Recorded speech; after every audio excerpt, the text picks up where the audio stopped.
Firman-Mu berkata Kau besertaku, maka kuat roh dan jiwaku. Tangan-Mu Tuhan selalu ku nantikan.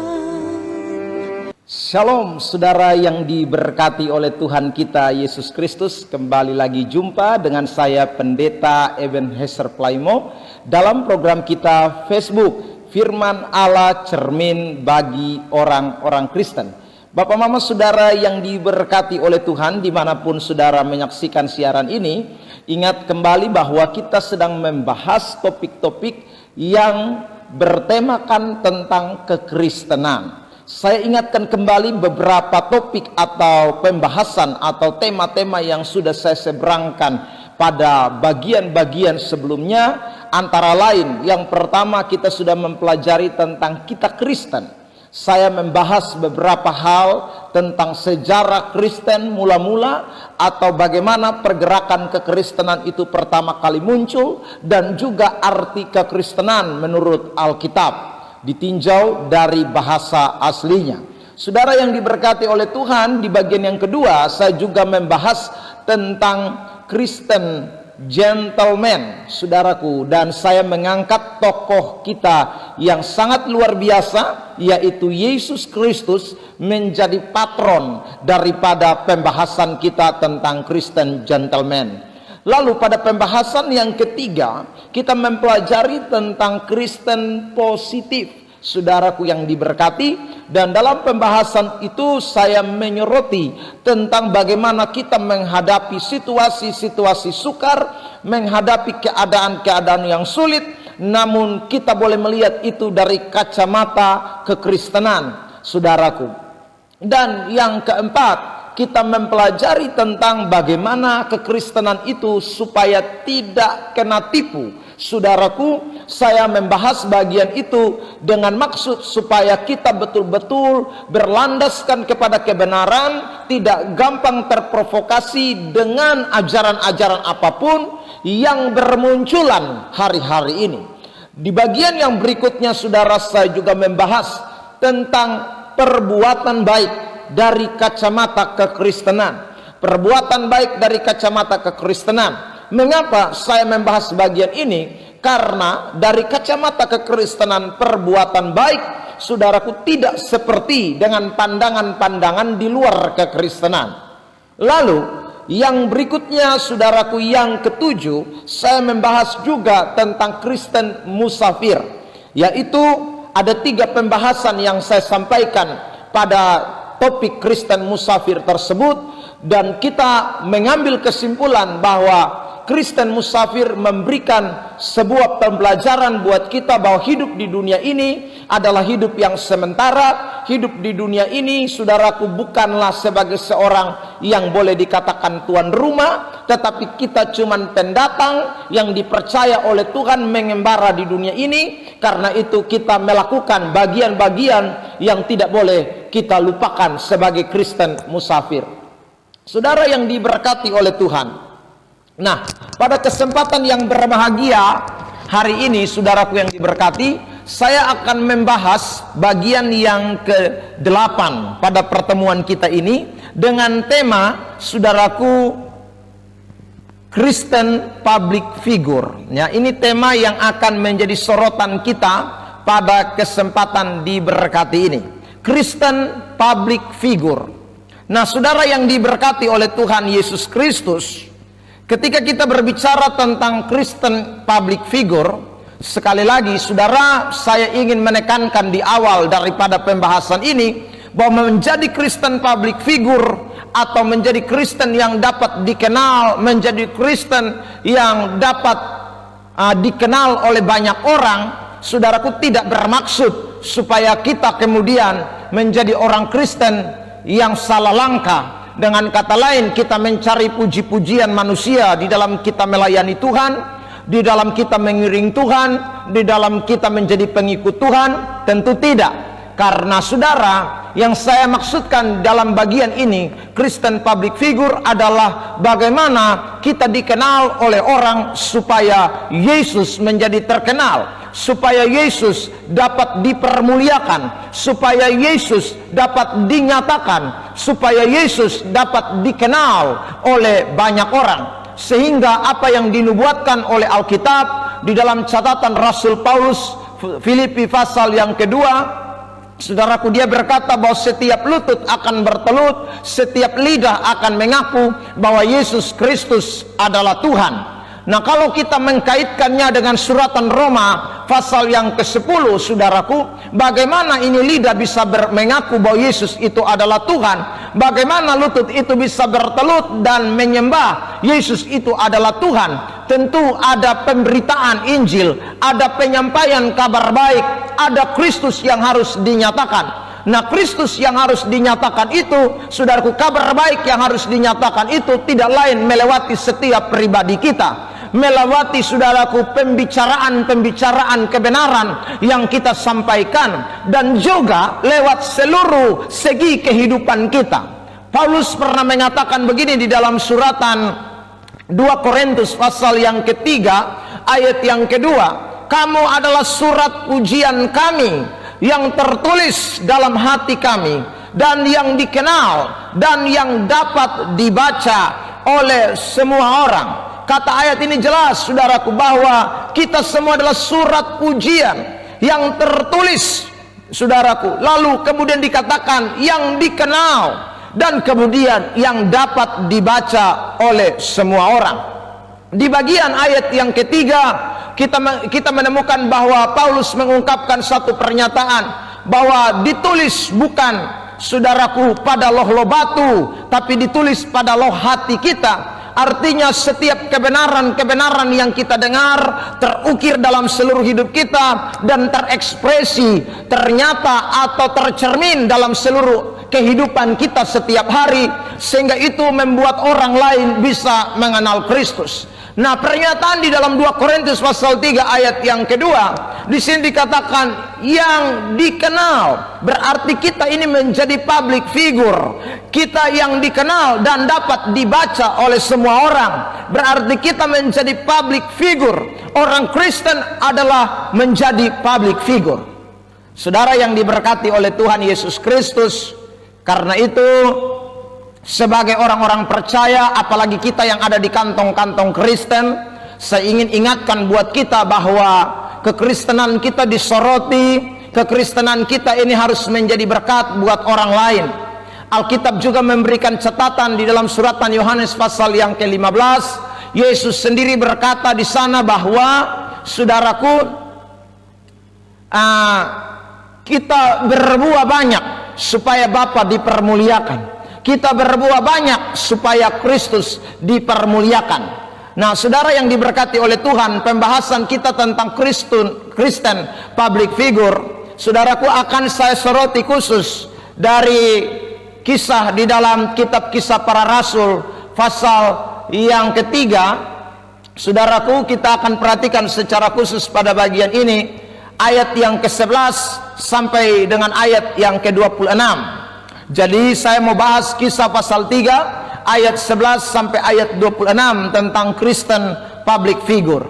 Bapak mama saudara yang diberkati oleh Tuhan, apabila kita membaca kontekstual dari ayat ini, kita menemukan bahwa ada 3 tokoh yang berperan sangat aktif, yang dikenal. 3 tokoh ini menjadi public figure, 3 tokoh ini menjadi berkat, 3 tokoh ini memberi dampak yang luar biasa pada gereja mula-mula atau Kristen mula-mula.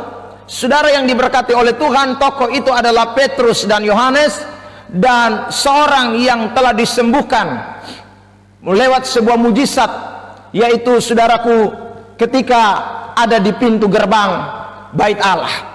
Saudara yang diberkati oleh Tuhan, mengapa saya angkat ketiga tokoh ini, saudaraku yang diberkati? Karena 3 tokoh ini sekali lagi mencerminkan tentang kehidupan kekristenan yang saya sebut dengan public figure. Kita akan memperhatikan tokoh yang pertama, kelompok yang pertama, yaitu kelompok Petrus dan Yohanes. Saya membaca bagian ayat yang ke-11. Karena orang itu tetap mengikuti Petrus dan Yohanes, maka seluruh orang banyak yang sangat keheranan itu datang mengerumuni mereka di serambi yang disebut Serambi Salomo. Saudaraku yang diberkati, Alkitab memberikan catatan bahwa Petrus dan Yohanes itu diikuti oleh banyak orang, mengerumuni mereka. Banyak orang dikatakan, saudaraku, mengerumuni mereka. Jadi saudara, kita melihat bagaimana sosok Petrus dan Yohanes itu menjadi public figure pada waktu itu. Mengapa mereka menjadi public figure? Pertanyaannya, karena mereka sedang melakukan sebuah pelayanan atas nama Tuhan. Mereka melayani Tuhan, mereka mengikut Tuhan dengan sungguh-sungguh. Dan ketika mereka melayani Tuhan, mengikut Tuhan dengan sungguh-sungguh, menjadi seorang pelayan Tuhan, Tuhan pakai mereka dengan luar biasa, dengan karunia-karunia yang luar biasa, sehingga ketika mereka menumpangkan tangan atas orang sakit itu disembuhkan. Tentu bukan dengan kuasa Petrus, bukan dengan kuasa Yohanes, tetapi kuasa Tuhan yang memperlengkapi mereka, karena mereka telah memberi diri mereka untuk melayani Tuhan. Karena itu Tuhan pakai mereka dengan dahsyat. Saudara yang diberkati oleh Tuhan, saya ingin ingatkan buat kita semua, pemirsa yang sedang menyaksikan program Firman Allah, bagi Firman Allah ini cermin bagi orang-orang Kristen. Saudara yang diberkati oleh Tuhan, ketika kita pun ada di dunia ini, Tuhan memberikan satu amanah. Tuhan memberikan kepada kita satu tugas yang tidak boleh kita lupakan. Tugas itu adalah melayani Dia. Tugas itu adalah melayani Tuhan dengan sungguh-sungguh, memberikan hidup kita kepada Tuhan dengan sungguh-sungguh sebagai alat di tangan Tuhan. Anda dan saya tidak usah pikir apa yang ada dalam hidup saudara dan saya, talenta apa, kekuatan apa, kebisaan apa yang ada pada kita. Karena waktu kita memberi diri kita sungguh-sungguh kepada Tuhan, Dia tahu memperlengkapi kita, Dia tahu menyatakan kekuatan kuasanya buat kita, Dia tahu melakukan sesuatu yang tidak bisa kita lakukan di dalam hidup ini, karena Dia mau pakai kita menjadi alatnya. Saudara, kalau kita memperhatikan latar belakang Petrus, siapa Petrus? Petrus cuman seorang nelayan di Galilea. Petrus cuman tiap hari kerjanya dengan jala, dengan perahu. Petrus bukan seorang yang berpendidikan, tetapi saudara, dia telah memberi dirinya kepada Tuhan. Dia telah memberi hidupnya untuk melayani Tuhan. Di saat itulah Tuhan pakai dia dengan kekuatan kuasanya. Ketika kita melayani Dia, kita akan menjadi Kristen public figure. Tentunya bukan untuk diri kita, tetapi untuk kemuliaan bagi nama Tuhan. Karena itu, Bapak Mama Saudara yang diberkati oleh Tuhan, Anda mungkin ada di tempat kerjamu, saudara, sebagai pembantu rumah tangga, staf bawahan, kepala kantor, saudara bendahara, atau apa saja yang Tuhan percayakan Anda ada di sana. Ingat baik-baik, sebagai orang Kristen, di bagian-bagian pekerjaan yang Tuhan tempatkan kita ada di sana, kita sedang melayani Tuhan. Karena itu lakukanlah pelayanan itu dengan sungguh-sungguh. Bukankah Paulus berkata dalam suratan Kolose bahwa segala sesuatu yang kita lakukan kepada manusia, lakukanlah itu seperti untuk Tuhan. Artinya bahwa apapun yang kita kerjakan dalam dunia ini, kita sedang menginterpretasikan pelayanan Tuhan di dalam hidup kita. Kita sedang menginterpretasikan Kristus dalam hidup kita. Karena itu kalau kita ada sebagai pembantu rumah tangga, bekerjalah dengan penuh tanggung jawab. Kalau Anda sebagai seorang kepala kantor, bekerjalah dengan tanggung jawab dan kewibawaan. Kalau Anda sebagai seorang staf, bekerjalah dengan kejujuran, dengan segala macam karunia kerajinan yang Tuhan taruh atas hidupmu. Karena Dia mau pakai Anda menjadi public figure di kantor, di tempat engkau berada, di rumah tangga di mana engkau berada, di pelayanan di mana engkau berada, di gereja di mana engkau berada. Dia mau pakai engkau menjadi public figure untuk menyatakan kekuatan kuasa kemuliaannya di tengah-tengah kehidupanmu. Saudara yang diberkati, karena itu tidak ada alasan sebenarnya bagi orang Kristen untuk tidak melayani Tuhan. Ya saudara, ada yang bilang, saya belum bisa, saya ini doa masih saudaraku, kaki kepala, orang Kupang bilang begitu, dan lain sebagainya. Persoalannya Anda mau memberi diri atau tidak. Kalau Anda memberi diri, sekali lagi, mungkin Anda sedang belajar berdoa, itu kita tidak bisa pungkiri. Mungkin Anda sedang belajar untuk melayani Tuhan, tapi saya ingin ingatkan bahwa ketika kita memberi diri, Allah memperlengkapi kita. Ketika kita memberi diri, maka Allah akan melakukan yang tidak bisa kita lakukan. Dia akan lakukan buat saudara dan saya. Dan ingat, kita akan menjadi Kristen public figure. Di mana saja Anda akan menjadi sorotan, entah cleaning service, entah karyawan biasa, satpam, pedagang, tukang ojek, apa saja. Anda dan saya adalah public figure. Ketika kita melakukan segala sesuatu sebagai bentuk pelayanan, kita melakukan dengan kesungguhan sebagai anak-anak Tuhan, maka orang akan melihat kita berbeda. Orang akan melihat kita berbeda. Orang akan berkata, wah, kok ada pembantu rumah tangga seperti ini? Bukankah itu yang terjadi ketika Yusuf menjadi pembantu rumah tangganya Potifar? Saudara yang diberkati oleh Tuhan, dia kemudian bisa menjadi public figure. Saudaraku, saya rasa bahwa Yusuf menjadi public figure pada waktu itu di antara sejumlah pembantu-pembantu yang ada di Mesir, saudaraku. Karena kalau misalnya ini, saudaraku, menurut dongeng, saya juga dengar cerita-cerita, kalau katanya menurut dongeng-dongeng Yahudi, itu kalau saudaraku kumpul-kumpul arisan, maka saudara, ibu-ibu, istri-istri pejabat-pejabat, teman-teman istri Potifar selalu melihat Yusuf itu dengan cara yang berbeda. Mereka mengagumi Yusuf, Yusuf, mereka mengagumi kecakapan Yusuf. Mereka merasa bahwa Yusuf ini orang yang luar biasa, saudara. Dia menjadi public figure. Ketika dia ada di penjara, dia menjadi public figure, menjadi narapidana yang berbeda. Saudara yang diberkati, ketika kita sungguh-sungguh melakukan segala sesuatu sebagai bentuk pelayanan, maka Anda akan menjadi orang-orang yang luar biasa di dalam Tuhan, dipakai oleh Tuhan.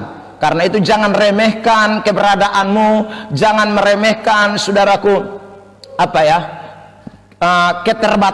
keterbatasanmu, karena ketika Anda sungguh-sungguh melayani Tuhan, maka Tuhan sanggup angkat Anda dan saya menjadi public figure-nya Tuhan, menjadi orang-orang Kristen yang dapat menyatakan kemuliaan Tuhan. Yang kedua, saudara yang diberkati oleh Tuhan, public figure yang kedua adalah orang lumpuh yang disembuhkan.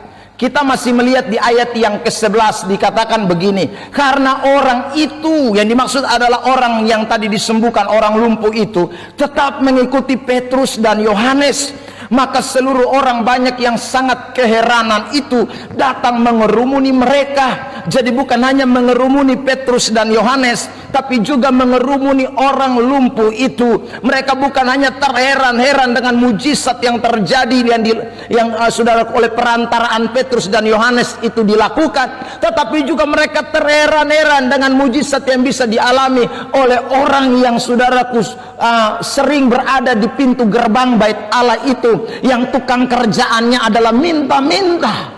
Saudara yang diberkati oleh Tuhan, berarti saya kasih kesimpulan yang kedua, orang Kristen yang akan menjadi public figure adalah orang-orang Kristen yang telah mengalami mujizat Tuhan.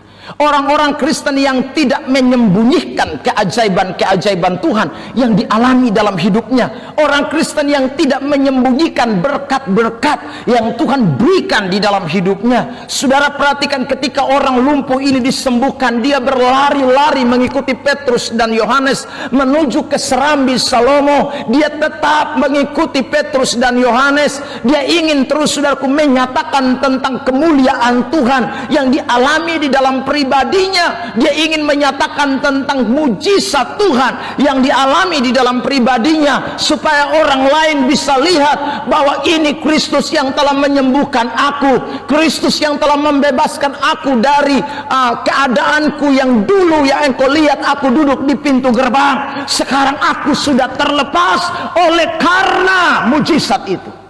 Saudara yang diberkati oleh Tuhan, karena itu bagian yang kedua saya ingin sampaikan buat kita. Kalau Anda mengalami berkat Tuhan, kalau Anda mengalami mujizat Tuhan, ingat, jadikanlah mujizat Tuhan dan berkat Tuhan itu menjadi sesuatu yang membuat Anda kemudian dikenal oleh banyak orang.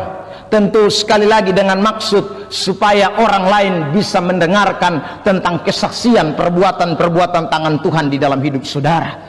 Kalau engkau sembuh dari sakit kanker, kalau engkau sembuh dari sakit saudaraku, batuk pilek, kalau engkau sembuh dari keterpurukan hidupmu, kalau engkau dilepaskan Tuhan dari masa lalumu, mungkin engkau penjahat, engkau pelacur, engkau saudaraku, narkoba, engkau adalah seorang mantan koruptor. Dengar baik-baik, jangan sia-siakan kesempatan yang sudah Tuhan nyatakan di dalam hidupmu.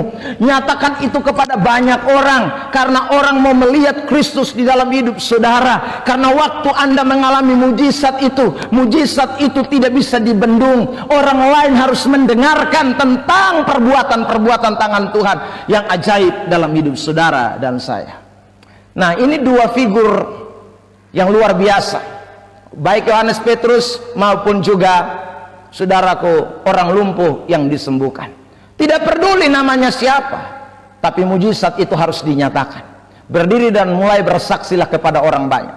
Mungkin Anda di kantor duduk-duduk dengan teman kantor, cobalah bercerita tentang kesaksian bagaimana Anda mengalami pertolongan Tuhan, bagaimana Tuhan meluputkan Anda. Saudaraku, jangan duduk gosip orang, jangan duduk kemudian saudaraku omong yang tidak jelas-jelas. Ada orang duduk cerita-cerita yang sonde-sonde masuk akal, cerita dia pun kesombongan, cerita dia pun keangkuhan. Saudaraku, ingat bahwa kita mengalami berkat mujizat Tuhan dalam hidup ini.